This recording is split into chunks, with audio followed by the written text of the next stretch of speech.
Assalamualaikum warahmatullahi wabarakatuh. Kembali lagi dengan saya Muhammad Samsudin. Di kesempatan kali ini saya akan bercerita yang berjudul Diajak Bekerja di Alam Kerajaan Jin. Sebelum masuk ke ceritanya, jangan lupa subscribe dulu ke channel ini. Oke, langsung saja yuk ke ceritanya. Cerita mistis, misteri kisah nyata ini memang sulit dicerna oleh akal sehat. Namun kisah ini sungguh-sungguh menimpa seseorang manusia.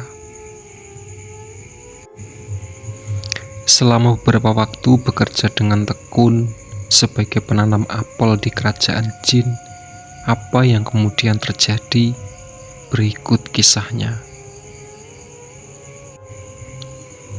Pekerjaan di zaman sekarang ini sulitnya memang setengah mati, apalagi bagi orang yang berpendidikan rendah. Gara-gara kesulitan dalam mencari pekerjaan, seorang lelaki penduduk Rancabuana, Garut Selatan, Jawa Barat, mengaku pernah bekerja di kerajaan jin yang diperkirakan terletak di wilayah Sukabumi Selatan. Si pelaku peristiwa menceritakan pengalaman anehnya itu sebelum dirinya jatuh sakit. Tepatnya, dia bercerita secara langsung kepada orang kakak iparnya, Ustadz Al-Nugraha Al-Fandi, penduduk kampung Cicayam dengan Selawi, Kecamatan Tenggorong, Kabupaten Garut, Jawa Barat. Lelaki pelaku peristiwa itu, sebut saja namanya Didin Rasidin, diyakini menderita penyakit jiwa berat. Setelah dia gagal mendapatkan harta berlimpah dari hasil kerjanya di kerajaan jin, dia sempat dirawat di rumah sakit jiwa Cisarua, Lembang, Bandung. Demi Allah, saya mendengar kisah ini langsung darinya, tepatnya beberapa hari setelah dia kembali ke dunia nyata. Cetus Ustadz Al-Nugraha Afandi mengawali kisahnya. Kemudian dia menceritakan pengalaman Didin tersebut. Berikut penyajiannya yang kami tuturkan dalam bentuk pengakuan. Sudah setahun lebih, Didin berusaha mencari pekerjaan untuk menafkahi keluarga.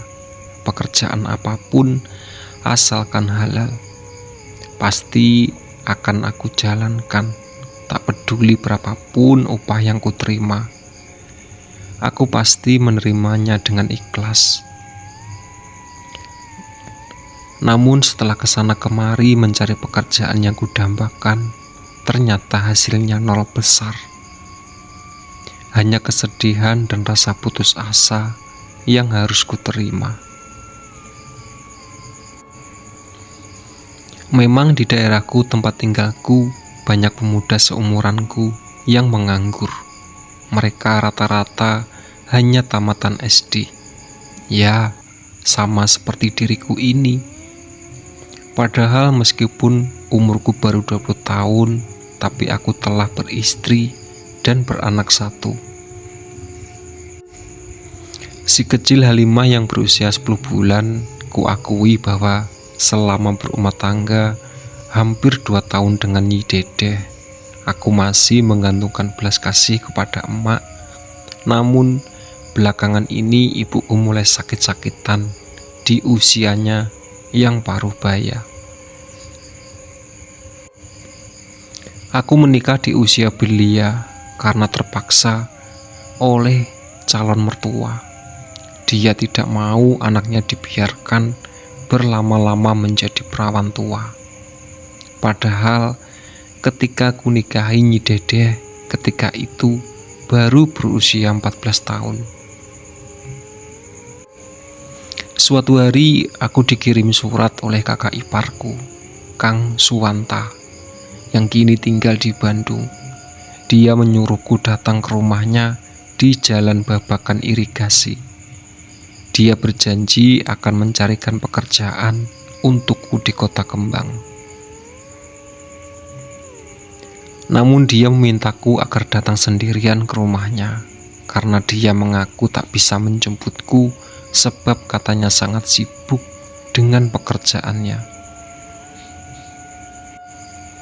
Sebagai anak desa, aku belum pernah bepergian jauh, apalagi ke kota sebesar Bandung. Paling banter, daerah yang pernah ku jamah dari kampungku pun jauh dari Garut Selatan. Adalah kota Garut. Hanya tahu tentang Bandung dari mulut mertuaku yang pernah tinggal cukup lama di kota itu. Dia sangat bangga bisa tinggal di Bandung, meskipun hanya bekerja sebagai buruh pabrik sepatu di daerah Cipaduyut. Singkat cerita, aku sanggupi tawaran Kang Suwanta. Aku pergi ke Bandung. Setibanya di terminal bus Cicahem, aku termangu, bingung. Menurut Kang Suwanta, kalau sudah tiba di terminal Cicahem, aku harus naik bus kota jurusan Ciberem, kemudian minta diberhenti di Jamika. Dan di sana katanya aku harus naik angkot warna biru jurusan Elang, ujung Bereng, dan berhenti di jalan terusan Pasir Koja. Tepat di depan gapura yang ada plang Jalan Babakan Irigasi, aku harus berjalan kaki beberapa ratus meter. Di sanalah Kang Suwanta tinggal. Membingungkan sekali rasanya, apalagi perjalanan panjang dari Garut Selatan menuju Bandung telah membuat tubuhku sangat penat dan perutku keroncongan. Sambil coba menenangkan pikiran, aku duduk di bangku kios penjual makanan. Kuisi perutku dengan sepotong pisang goreng. Ketika aku sedang asik melahap makanan itu, entah dari mana datangnya, tiba-tiba seorang lelaki tua sudah duduk di sampingku. Lelaki tua itu menatapku dengan pandangan yang seolah menyelidik. Sebagai rasa hormat, ku anggukkan kepalaku sambil berusaha tersenyum. Lelaki berpakaian serba hitam yang umurnya 60 tahunan itu balas dengan tersenyum. Matanya yang teduh menyiratkan yang aneh dan menghujam ke dalam dadaku. Aku terkejut setengah mati. Aku merasa ditelanjangi oleh tatapan matanya yang aneh itu. Maka perasaan yang ada di dalam dadaku seolah-olah sudah terlihat semua oleh lelaki misterius itu. Dia kelihatan mengangguk-anggukkan kepalanya seakan-akan sungguh-sungguh mengerti apa yang di dalam dadaku. Badai milari pandemelan ya, Jang? Mau cari kerja ya, Di? Sapanya ramah. Dugaanku memang terbukti. Dia sungguh-sungguh bisa membaca jalan pikiranku. Aku mengangguk pelan. Tanpa kuduga, dia malah merapatkan tubuhnya ke tubuhku. Lalu dengan santun, dia menepuk-nepuk bahuku perlahan-lahan. Terasa ada aliran hawa hangat menjalar tubuhku. Rasa penat yang tadi menghayuti seluruh badanku mendadak lenyap. Lelaki yang aneh mengaku bernama Ki Kadim ini kemudian bercerita kepadaku bahwa dia kebetulan sedang mencari pegawai untuk ditempatkan di perkebunan Cianjur Selatan. Dia mengajakku untuk ikut ke sana. Kitu ogen lamun, ujang daek damel di situ, dan aki mah tara maksa. Begitu juga kalau adik mau, kakek sih tidak memaksa, katanya menegaskan. Aneh. Aku mengangguk meskipun aku tidak tahu siapa orang itu sebenarnya. Bahkan ketika dia seperti aku tak ingat lagi bahwa aku harus segera pergi ke rumah Kang Suwanta di babakan irigasi. Setelah aku menyetujui ajakannya, Ki Kadim kemudian mengajakku naik angkot menuju terminal Lewi Panjang. Dan selanjutnya kami pun naik bus jurusan Cianjur. Dan kami tiba di sana tanpa suatu halangan apapun. Aku belum pernah menginjak kota Tauco itu. Aku hanya tahu Cianjur dan peta saat aku masih duduk di bangku SD. Namun aku masih ingat benar dari terminal bus Cianjur, kami naik mobil angkutan pedesaan menuju ke arah selatan. Entah menuju ke mana, daerah mana, karena sebelum ke tempat yang dituju, kami masih harus naik mobil umum lagi. Perjalanan panjang yang sepertinya tiada henti itu tentu saja melelahkanku. Anehnya, sepanjang perjalanan Ki Kadim nyaris tak pernah bicara. Karena setiap kali pantatnya menempel ke jok mobil, dia langsung tidur mendengkur. Dia seolah tak peduli akan keadaan sekitarnya, termasuk juga diriku yang kebingungan. Sementara Ki Kadim enak-enakan tidur mendengkur, aku sendiri tak bisa tidur walau sekejap pun. Pikiranku selalu melayang-layang di kampung halamanku. Ya, aku selalu teringat istri dan anakku yang sedang lucu-lucunya. Setelah melakukan perjalanan yang begitu melelahkan, kami pun turun di terminal angkutan pedesaan. Entah berada di daerah mana, yang pasti dari terminal angkutan pedesaan ini kami harus berjalan kaki lagi beberapa kilometer jauhnya. Saat itu langit digayuti mendung, senja perlahan-lahan turun menggantikan mentari yang lambat, tapi pasti merayap ke langit ufuk barat. Malam pun datang menjelang, udara dingin dan keadaan gelap membuat hatiku giris. Dalam perjalanan menapaki jalan yang mendaki itu, sesekali aku terjatuh di tanah yang lembab. Tetapi aneh, Ki Kadim tampak berjalan mantap di depanku. Bahkan malam yang temaram baginya seorang terang bagi siang. Yang tak kalah aneh lagi, kali ini pun dia tak pernah mengajakku berbicara. Diam 1000 bahasa. Namun perjalanan panjang yang seraya menuju ujungnya langit itu berakhir juga. Kami tiba di sebuah tempat yang bagiku sangat aneh. Sebuah lapangan luas ditumbuhi rumput menghijau. Langit biru di atasnya dihiasi berjuta bintang yang gemerlap. Ribuan kunang-kunang berterbangan di tengah padang yang luas. Aneh. Hatiku tiba-tiba merasa amat tentram. Tubuh yang tadinya sangat penat karena perjalanan jauh mendadak hilang. Di ujung lapangan itu, kulihat ada sebuah bangunan cukup luas, terbuat dari batu bata. Tetapi anehnya, bangunan itu tak beratap. Aku melirik ke arah Ki Kadim. Dia hanya tersenyum tanpa berkata, walau sepatah kata pun. Setelah itu dia mengajakku masuk ke dalam rumah dan beratap itu. Bangunan ini luasnya kira-kira 15 kali 20 meter persegi. Isinya hanya sebuah divan dan lemari yang terbuat dari kayu jati. Ki Kadim membuka pintu lemari dan mengeluarkan sebuah apel merah besar kepalan tangan.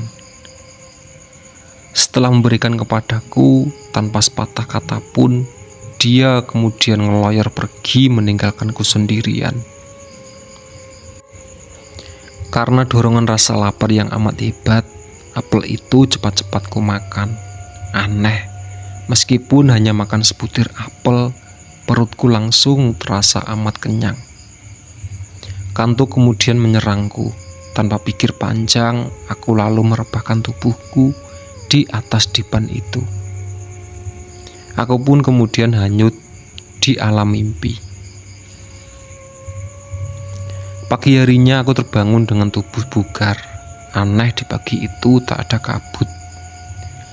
Dari rumah yang tak beratap itu, aku dapat melihat langit bersih tanpa awan sedikit pun. Yang langit biru dihiasi mentari pagi yang sinarnya amat menyejukkan. Aku menatap surya dengan mata telanjang, tapi mataku tak terasa sakit. Keherananku bertambah, seolah-olah di atas rumah tak beratap itu tidak ada sejenis filter yang menyaring sinar matahari agar tidak merusak mata. Tak lama kemudian muncul Ki Kadim dengan senyuman khas. Dia menyalamku dan keramahan yang seakan amat tulus. "Wilujeng enjing jang, selamat pagi dik," sapanya dengan senyum hangat. Ku balas sapaannya, "Sami-sami wilujeng enjing." Ki Kadim kemudian menggeser lemari yang tak jauh dari dipan tempatku tidur semalam. Aku heran, bukan main, karena ternyata di balik lemari itu ada sebuah pintu menyerupai mulut gua.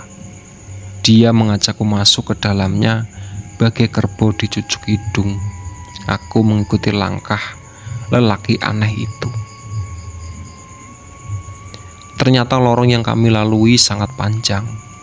Di kiri kanannya penuh mutiara berwarna kuning kemerahan yang menyeratkan cahaya terang.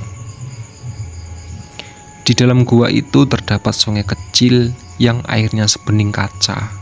Kata Ki Kadim, sungai itu bermuara ke laut. Disinilah nanti tempat aku mandi dan buang hajat bila nanti diterima bekerja.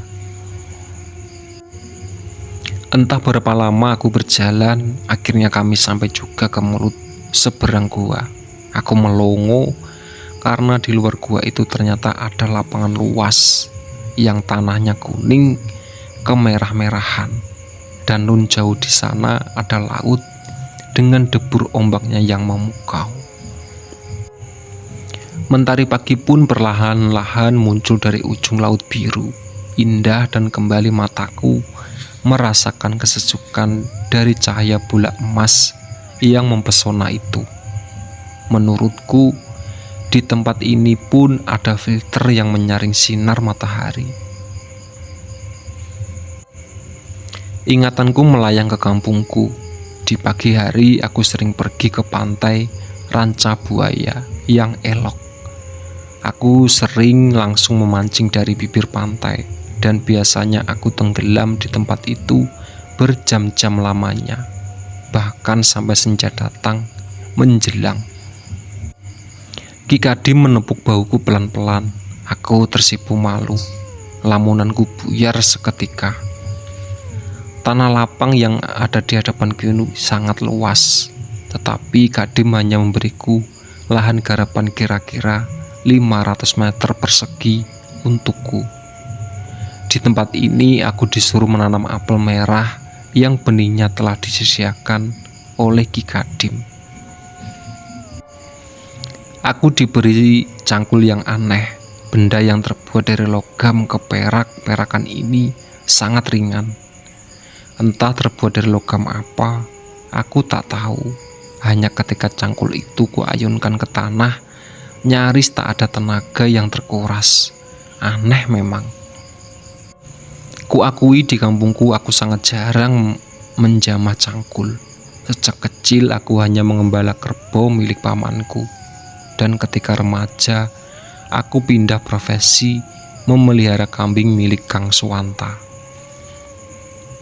Tetapi kemarau yang panjang menghanguskan rumput-rumput di daerah kami, mengakibatkan puluhan ekor kambing yang kami pelihara pada mati. Akhirnya aku menjadi pengangguran. Hari pertama dengan penuh semangat, aku mulai mencangkul tanah yang aku tanami apel merah itu. Waktu itu aku hanya diberi sarapan sebutir apel merah dan segelas air putih.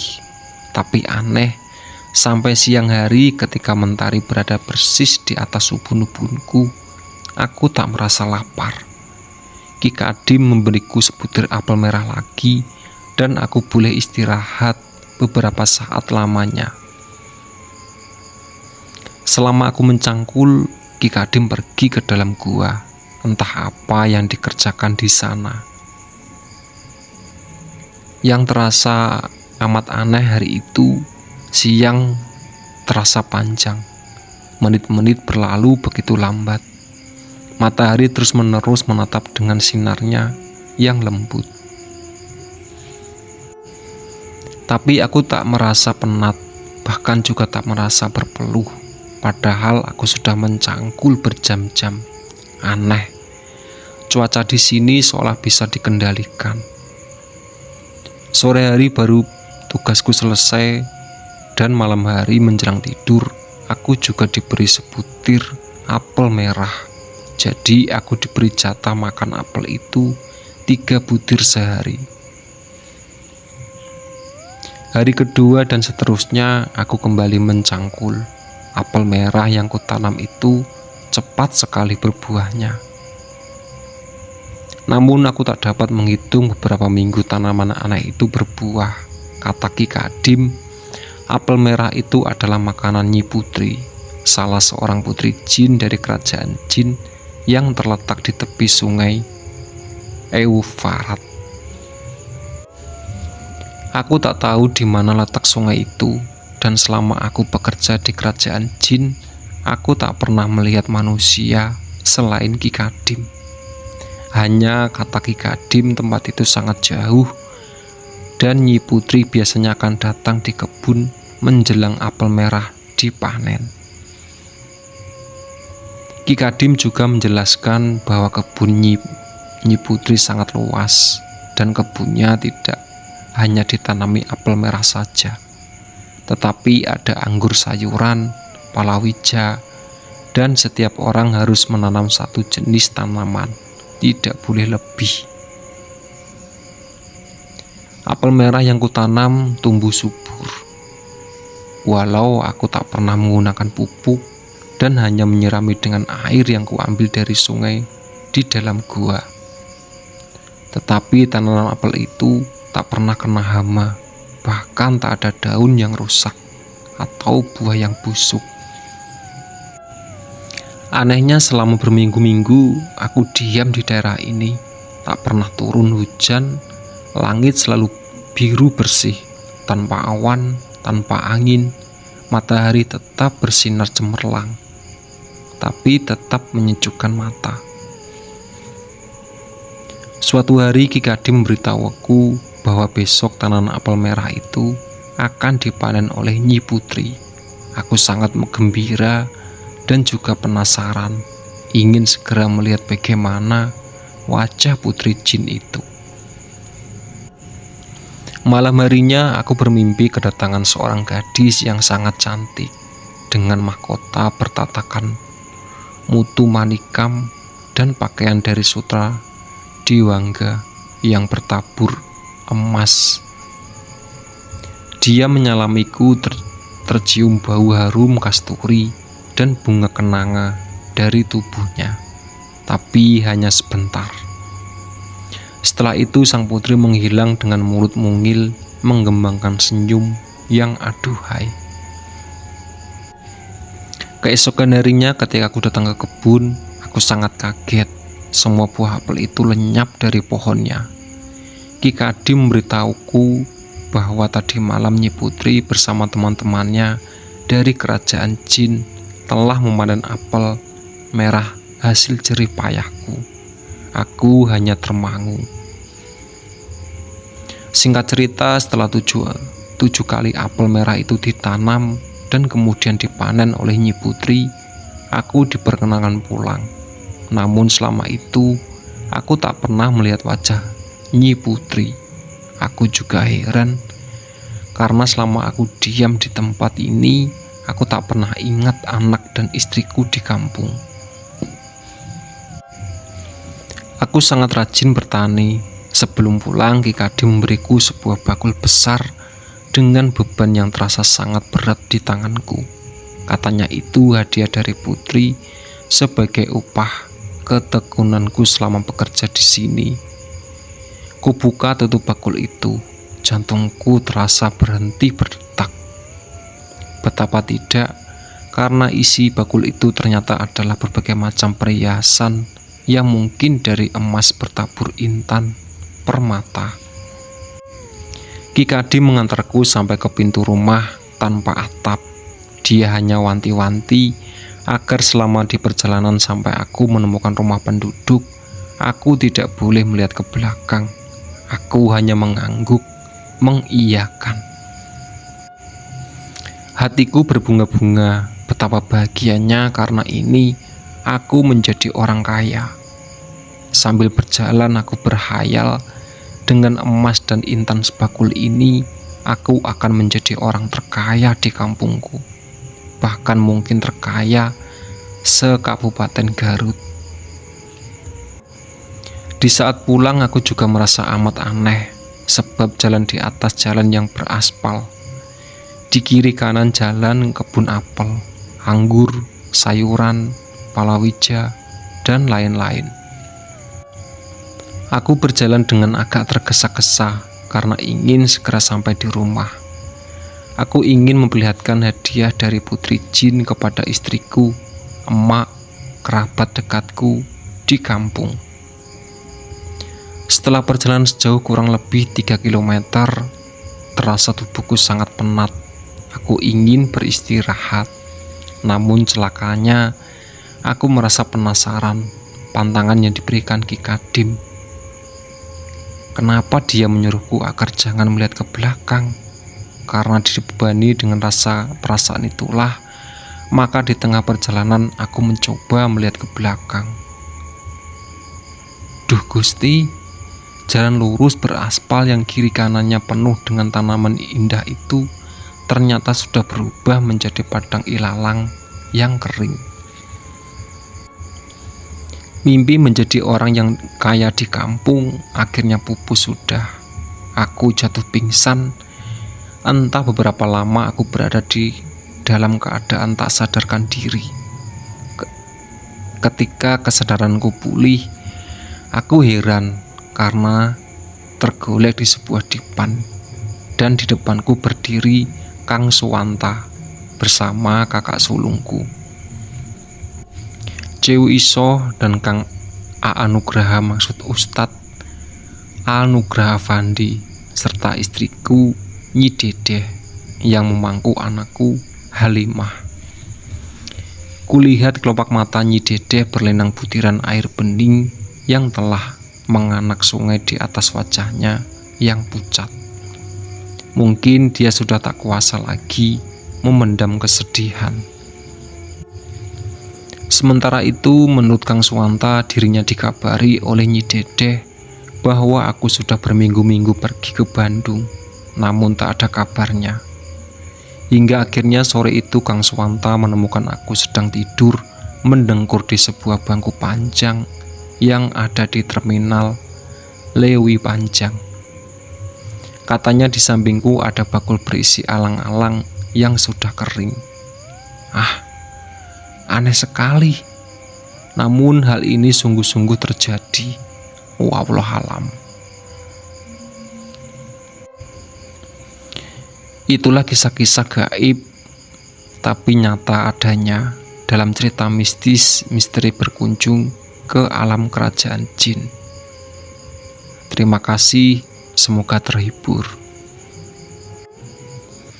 Itulah sahabat cerita dari diajak bekerja di alam kerajaan jin.